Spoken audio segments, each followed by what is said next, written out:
세계보건기구 WHO가 게임 중독을 질병으로 분류하면서 우리 정부도 질병 관리를 위한 실태조사에 착수했습니다. 게임 업계는 향후 파장에 촉각을 곤두세우며 강한 반발을 예고했습니다. 지난주 미국 1위의 액상담배가 국내에 출시되자 KT&G도 액상형 전자담배를 새롭게 선보였습니다. 보건복지부는 신종 액상담배의 유해성 여부를 가리기 위해서 성분 분석을 의뢰하기로 했습니다. 제3인터넷 전문은행 선정심사에서 키움뱅크와 토스뱅크가 모두 탈락했습니다. 정부의 추진 의지가 컸지만 투보자들의 점수가 크게 못 미쳤다는 평가가 나옵니다. 당정이 자동차에 붙는 개별 소비세 인하 조치를 6개월가량 추가로 연장하는 방안을 검토하고 있습니다. 자동차 개소세는 지난해 7월 5%에서 3.5%로 1.5%포인트 인하됐습니다. 이상 이 시각 주요 뉴스입니다.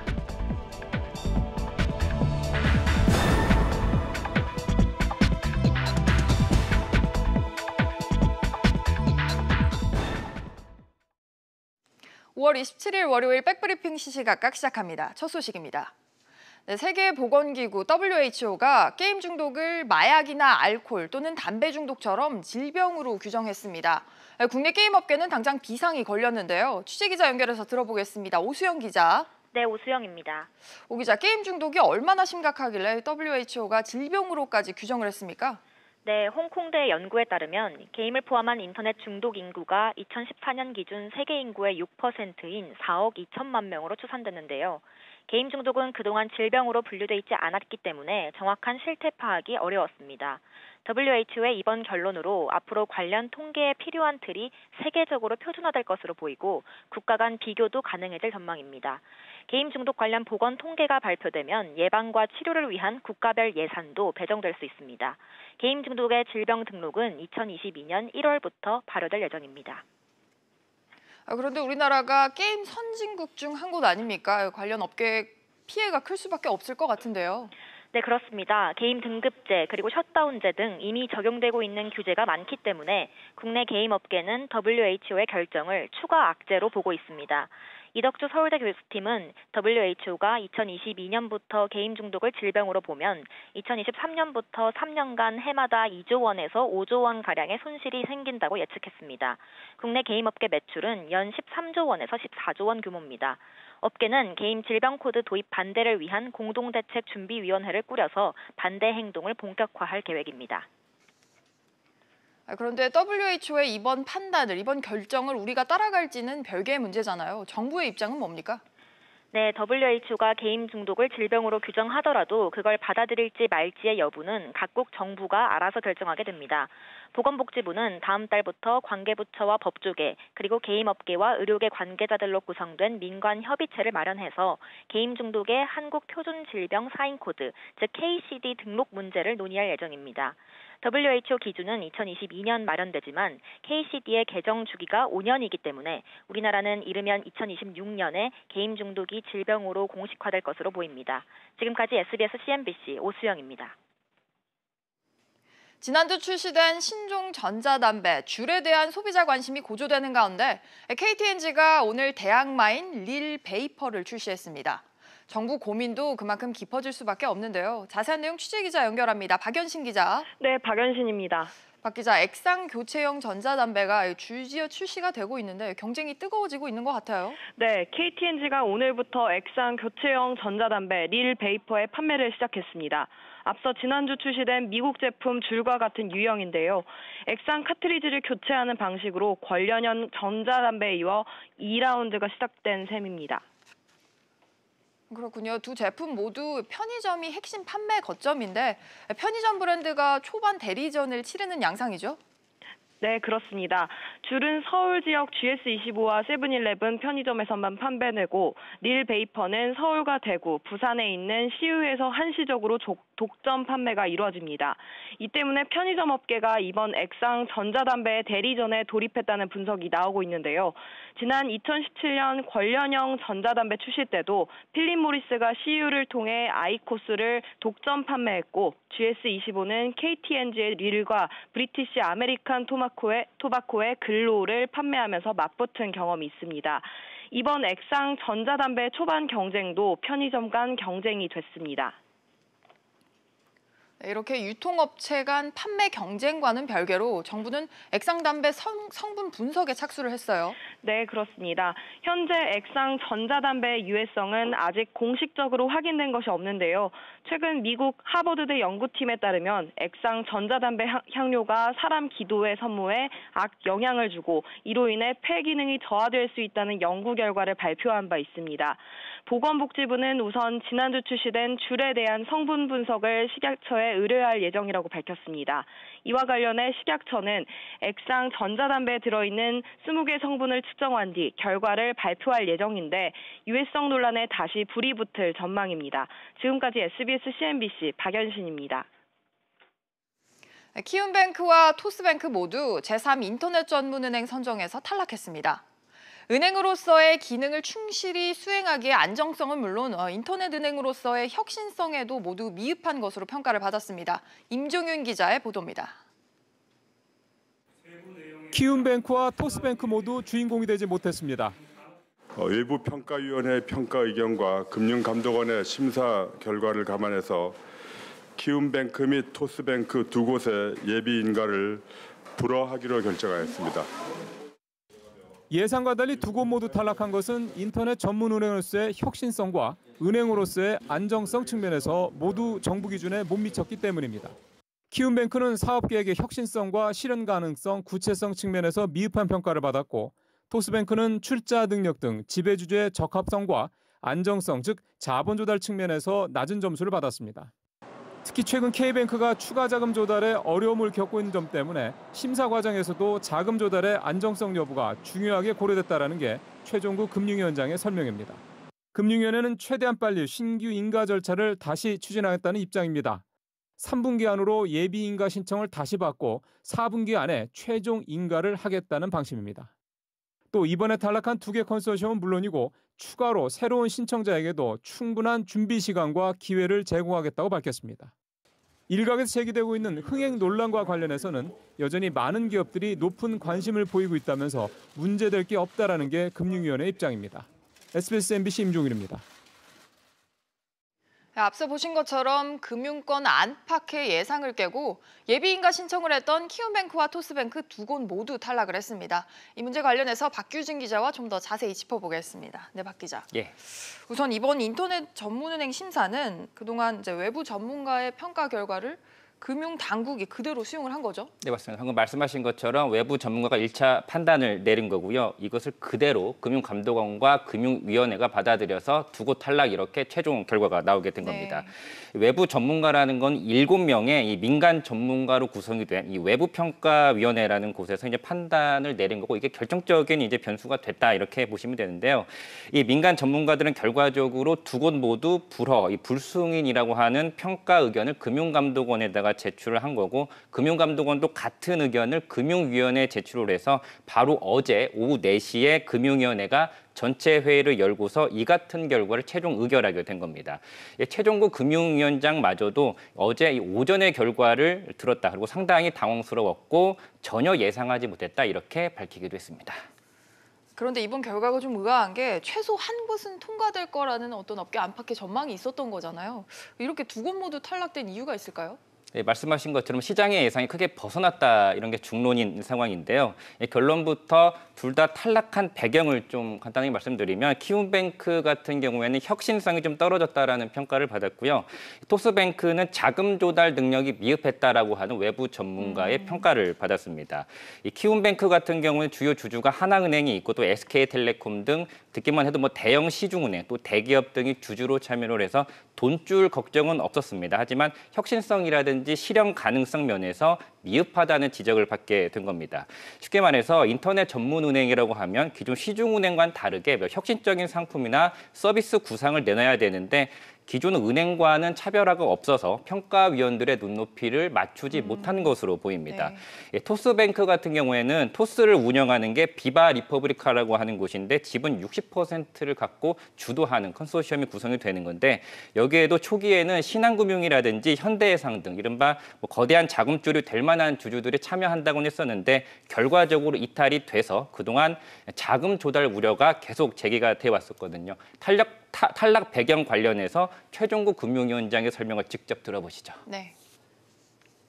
정부의 어떤 의지에도 불구하고 이렇게 안 된 것을 보면 상당히 미흡했다. 그러니까 아까 말씀드린 것처럼 토스뱅크의 경우는 출자 능력, 지속적인 출자 능력이 매우 의문시된다라고 보았던 것 같고 키움뱅크의 경우에는 역시 사업 계획의 구체성 이러한 부분에서 어떤 심사위원들을 설득하기 하는데 상당히 미흡했던 것으로 저희가 생각하고 있습니다. 네, 그렇다고 새 인터넷은행 인가가 아예 끝은 아닌 거잖아요. 앞으로 예. 금융당국 일정은 어떻게 됩니까? 금융위원회는 우선 일단 3분기 중으로 다시 예비인가 신청을 받겠다는 그런 계획입니다. 그렇게 해서 올 연말까지 새로운 인터넷은행 인가를 추진을 한다는 그런 계획인데요. 물론 이번에 탈락이 된 키움뱅크라든지 토스뱅크도 이번에 지적받은 걸 보완을 해서 다시 예비신가 때 재도전을 할 수 있는 상황입니다. 다만 현재로서는 과거의 K뱅크나 카카오뱅크 인가 때처럼 흥행바람을 일으킬 수 있을 것인가에 대해서는 회의적인 시각이 적지 않은데요. 현재로서는 키움뱅크나 토스뱅크 모두 재도전 의사를 명확히 밝히지 않은 상황이고요. 이 외부 평가위원들의 깐깐한 심사 문턱까지 고려하면 과연 이 도전장을 내밀 새로운 플레이어들이 얼마나 많을까라는 의구심이 드는 것도 사실입니다. 다만 이 시장에선 꾸준하게 이번 예비 인가에 참여하지 않은 네이버 같은 이른바 대여들의 깜짝 등판 가능성도 배제하지 않고 있습니다. 네, 키움뱅크, 토스뱅크 탈락 배경에 관해서 박규준 기자와 짚어봤습니다. 박 기자 고생했습니다. 올해 1분기 코스피 상장사들의 부채 비율이 악화된 것으로 나타났습니다. 한국거래소 등에 따르면 코스피 상장사 640곳의 자본금 대비 부채 비율은 110.7%로 지난해 말보다 6.37%포인트 높아졌습니다. 업종별로 보면 식료품 제조업과 교육 서비스업 등의 부채 비율이 상승했습니다. 당정이 다음 달 말에 종료되는 자동차 개별 소비세 인하를 추가 연장하는 쪽으로 가닥을 잡았습니다. 자세한 내용 취재기자 연결합니다. 류정훈 기자. 네, 류정훈입니다. 류 기자, 자동차 개별 소비세 인하가 당초대로라면 다음 달 말에 종료가 되는데 일단 연장하는 쪽으로 가닥이 잡혔어요. 네, 그렇습니다. 당정이 경기 활성화와 소비 진작을 위해 이를 한 번 더 연장해야 한다는데 공감대를 형성한 것으로 보이는데요. 정부는 이미 지난해 12월 한 차례 개소세 인하를 연장했습니다. 원래대로라면 자동차 개소세는 다음 달 30일이면 종료되지만 6개월가량 연장되면 올해 12월 말에 종료됩니다. 네, 개소세 인하가 연장되면 기간뿐만 아니라 인하 폭도 어떻게 좀 조정이 됩니까? 인하폭은 현행대로 유지됩니다. 현재 개소세는 기존 5%에서 1.5%포인트 인하돼 3.5%인데요.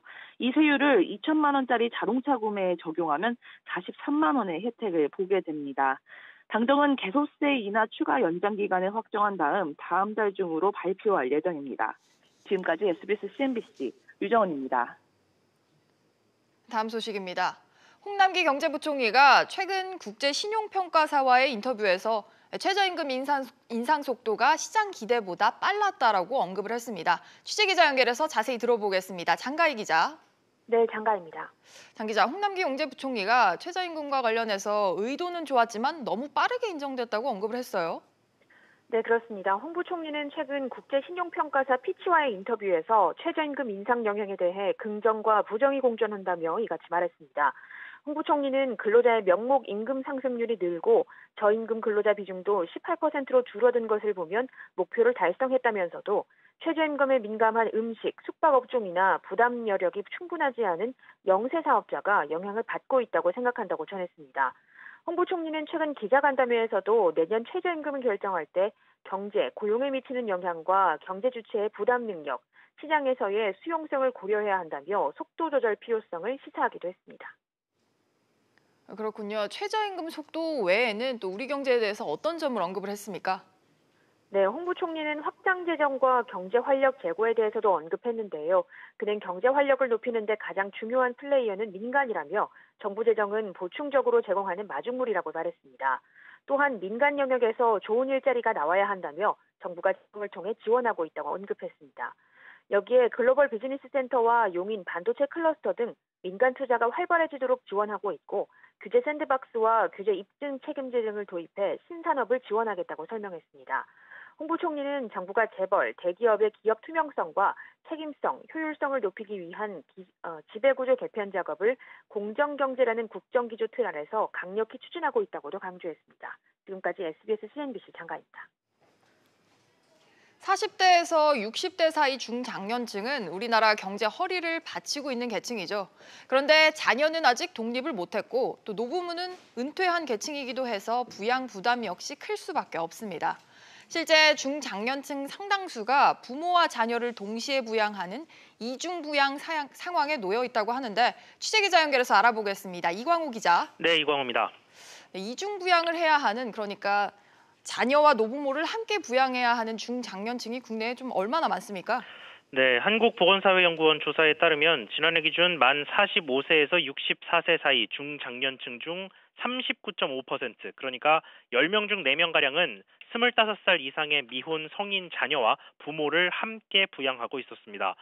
부모와 자녀 중 하나만 부양하는 단일 부양은 이중 부양에 비해서는 약간 낮았고 아무도 부양하지 않는 경우는 20%대 초반에 그쳤습니다.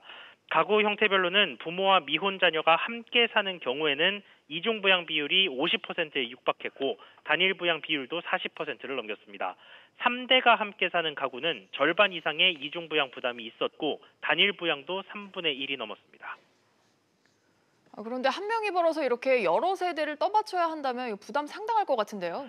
네, 그렇습니다. 지난해 중장년층이 피부양자에게 지원한 현금은 월 평균 115만 5천 원이었는데 반대로 지원받은 현금은 20만 원도 채 되지 않았습니다. 월 평균 부양 비용이 전체 가계소득에서 차지하는 비율은 지난해 17.7%로 부양 부담이 전체 소득의 5분의 1에 육박했습니다. 고령화가 심화되면서 노부모의 생존 기간이 길어지고 결혼 연령도 늦춰지면서 자녀의 독립도 미뤄지는 게 근본적인 원인으로 지목되는데요. 연구소는 여기에 50대 이후의 고용 불안까지 감안하면 중장년층이 향후 노인 빈곤층으로 전락할 가능성이 높다고 전망했습니다. 지금까지 SBS CNBC 이광호입니다. 10년차 직장인들은 평균 4차례 회사를 옮긴다는 조사 결과가 나왔습니다. 취업 포털 잡코리아가 직장인 1,300여 명을 대상으로 설문조사를 한 결과 10년차 직장인의 경우 평균 4차례 이직 경험이 있다고 답해 지난 2010년보다 한 차례 이상 늘어난 것으로 나타났습니다. 이직 이유로는 연봉에 대한 불만이 47%로 가장 많았고 상사와 복지 제도에 대한 불만이 뒤를 이었습니다. 우리나라의 아랍에미리트 원전 정비 사업 단독 수주가 무산될 가능성이 높아졌습니다. 원전업계에서는 탈원전 정책 때문이라는 불만이 나오고 있는데요. 한편으로는 공정위는 최근 논란이 된 온라인 쇼핑몰 인블리에 대해서 직권조사에 나섰습니다. 산업계의 주요 소식을 김현우 기자와 알아봅니다. 네, 김 기자. 네. 당초 우리나라의 단독 수주가 이제 예상이 됐었는데 결국은 차질이 이렇게 나타났어요. 네, 정부는 아랍에미레이트 바라카 원전 정비를 길게는 15년 동안 한전 등 우리 기업이 수주할 것으로 예상했었는데요. 네, 그랬었죠. 산업부와 원전업계에 따르면 바라카 원전 운영사인 나와가 정비 계약 기간을 3년이나 5년으로 나누는 것을 추진 중입니다. 여러 업체와 계약하는 방안도 검토 중이라고 합니다. 정부는 계약금을 15년간 최대 3조 원 규모로 예상했었는데 5년 계약을 맺게 되면 5천억 원 수준으로 줄어들 수 있습니다. 아랍에미레이트 정부가 금액이 높은 계획 예방 정비 등은 계약을 미루고 단순 경상 정비 계약만 맺을 수 있기 때문입니다. 관련해서 업계 안팎에서 실망감이 좀 터져 나오고 있는 것 같아요. 그런데 네. 아랍에미리트가 우리 정부 예상과는 달리 이렇게 다른 계약 형식을 취하려고 이제 예상이 나오는 이유는 뭔가요? 네, 계약 금액을 낮추기 위한 것으로 분석됩니다. 바라카 원전은 2021년부터 본격 가동되기 때문에 핵심 정비 계약이나 장기 계약을 급하게 맺지 않아도 됩니다. 네. 계약금이 높은 정비 계약은 아랍에미리트가 유리한 시점에 맺을 것으로 추측됩니다. 또 원전 운영 주도권을 우리나라에 주지 않기 위해 다른 국적의 기업을 참여시킨다는 분석도 있습니다. 그런데 우리 정부 차원에서는 이거 단독 수주 성사시키려고 굉장히 많은 노력을 들었었는데요. 네, 그렇습니다. 송유모 장관 등이 아랍에미리트를 방문해 단독 수주를 선택했지만 수포가 됐습니다. 원전업계에서는 정부의 탈원전 정책도 단독 수주 무산 위기에 영향을 줬다는 지적이 나오고 있습니다. 원전 운영사 나와는 한수원과 운영 지원 계약을 체결하고도 지난해 11월 사전 통보 없이 프랑스 전력공사와 원전 안전관리 서비스 계약을 체결하기도 했습니다. 다른 산업계 소식도 짚어보죠. 정부가 SNS에서 큰 영향력을 가진 인플루언서에 대한 관리 감독을 또 강화한다고요? 네, 공정거래위원회가 인플루언서를 내세운 온라인 쇼핑몰의 전자상거래법 위반 행위 점검에 착수했습니다. 이번 조사는 공정위 자체 판단에 따른 직권 조사로 알려졌는데요. 최근 불량 제품으로 논란이 된 인블리 등 유명 온라인 쇼핑몰들을 조사한다고 전해졌습니다. 인플루언서들은 SNS 구독자들에게 제품을 팔아 큰 수익을 얻고 있지만 교환, 환불 등을 거부하는 경우도 늘고 있습니다. 공정위는 전자상거래법 위반 사실이 확인되면 제재를 내릴 방침입니다. 네, 산업계 소식 짚어봤습니다. 김 기자 잘 들었습니다. KT가 내년 3월로 임기가 끝나는 황창규 회장 후임 자물쇠에 속도를 내고 있습니다. 자세한 내용 취재기자 연결해서 알아봅니다. 최나리 기자. 네, 최나리입니다. KT 이사회가 차기 회장 선임 프로그램을 본격 가동을 했다고요? 네, 통신업계 등에 따르면 KT 이사회 지배구조위원회는 다음 달부터 최고 경영자 양성 프로그램을 가동합니다. KT 또는 그룹사 재직 2년 이상이면서 부사장 직급 이상인 16명이 대상입니다. 단계적으로 회장 후보자들을 추려가는 작업을 하겠다는 것입니다. 이에 따라 지배구조위는 인터뷰와 프레젠테이션 등을 실시해 후보자들의 역량을 분석하고 업무 성과 등을 평가하게 됩니다. 네, 후보자들의 윤곽은 언제쯤 드러날까요? 지배구조위는 오는 12월이나 내년 1월께 회장 후보 심사 대상자를 회장 후보 심사위원회에 보고할 계획입니다. 회장 후보는 회장 후보 심사위의 심사와 이사회를 거쳐 확정됩니다. 이후 내년 3월로 예정된 주주총회에서 최종 선임됩니다. KT는 지난해 정관 변경을 통해 기존 2단계였던 회장 선임 프로세스를 4단계로 단계화한 바 있습니다. 그렇군요. 사회 회장 후보자 추천과 또 공모도 곧 진행이 되죠? 네, KT 지배구조위원회는 이르면 9월부터 사내 후보군과 별개로 사회 인사들을 대상으로 한 추천과 공모를 받을 계획입니다. KT 회장 선임을 두고는 그동안 정치적 입김 논란이 끊이지 않았는데요. 이번에는 이런 논란의 고리를 끊을 수 있을지가 최대의 관심거리입니다. 지금까지 SBS CNBC 최나리입니다. SK이노베이션이 배터리와 화학 등 미래 먹거리 사업 비중을 지금보다 2배 늘리겠다고 밝혔습니다. 현장에 나가 있는 취재기자 연결합니다. 윤지혜 기자. 네, 윤지혜입니다. 네, 윤 기자, SK이노베이션이 성장 전략을 새롭게 내놨다고요? 네, 현재 SK이노베이션의 배터리, 소재, 화학 등 신성장 산업에 대한 자산 비중은 30%인데요. 오는 2025년까지 60% 늘리기로 했습니다. 기존 석유 등 정유 사업 부문보다 미래 산업의 비중을 훨씬 더 강화하겠다는 의미입니다. 김준 총괄 사장은 신규 사업의 글로벌 경쟁이 심화됐다고 진단하면서 살아남으려면 독한 혁신이 필요하다며 이 같은 성장 전략을 내놨습니다. 네, 전기차 수요가 늘면서 최근 이제 배터리 부분 경쟁이 굉장히 치열해지고 있는데 SK이노베이션만의 어떤 차별화된 전략이 있을까요?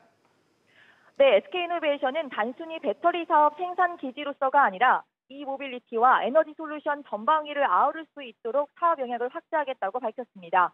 이를 위해 전기 자동차 업체 등 비즈니스 파트너들과 협력하기로 했는데요. 또 2025년까지 현재 배터리 수주 잔고의 2배 가까이, 생산량은 20배 늘리겠다는 계획도 내놨습니다. 전기차 외에도 항공과 해양, 산업용 등 다양한 분야에서 글로벌 사업자와 협력을 추진하겠다고 밝혔습니다. SBS CNBC 윤지혜입니다. 정부가 노후 거점 산업단지 경쟁력 강화 사업을 대상으로 군산과 대구, 동해, 정읍, 충주 등 5곳을 선정했습니다. 국토교통부와 산업통상자원부는 이들 산단에 앞으로 국비 지원과 입지 규제 완화 등 특례 지원을 한다고 밝혔습니다. 이번에 선정된 지구는 국토부와 산업부가 처음으로 함께 추진하는 사업으로 국토부는 기반시설 확충과 토지 이용 계획 변경 등 면 단위 재정비를, 산업부는 펀드를 통한 편의시설 확충 등을 담당할 계획입니다. 증시 상황입니다. 국내 증시 오늘 혼조세 보여주고 있습니다. 코스피가 0.12% 내림세로 2042포인트, 코스닥은 0.29% 오름세로 692포인트 나타내고 있습니다. 오늘 주목해보실 종목들 함께 살펴보시죠. 영화 기생충이 칸 영화제에서 황금 종려상을 수상했습니다. 이 영화에 대한 기대감으로 CJ E&M이 1% 오름세, 다른손 E&A 같은 경우에도 29% 급등했고요. KT 같은 경우에는 다음 달부터 차기 회장 종합평가를 실시합니다. 주가는 보합권에서 거래가 되고 있습니다. 27,400원 나타내고 있습니다. 키움증권 같은 경우엔 제3인터넷은행이 불발되면서 오늘 4.3% 빠지는 모습이고요. SK이노베이션 같은 경우에도 LG화학과 배터리 소송전 갈등으로 치닫으면서 오늘 1.52% 하락세 보여주고 있습니다. 지금까지 증시 상황이었습니다. 오늘 오전 뉴스는 여기까지입니다. 여러분 고맙습니다.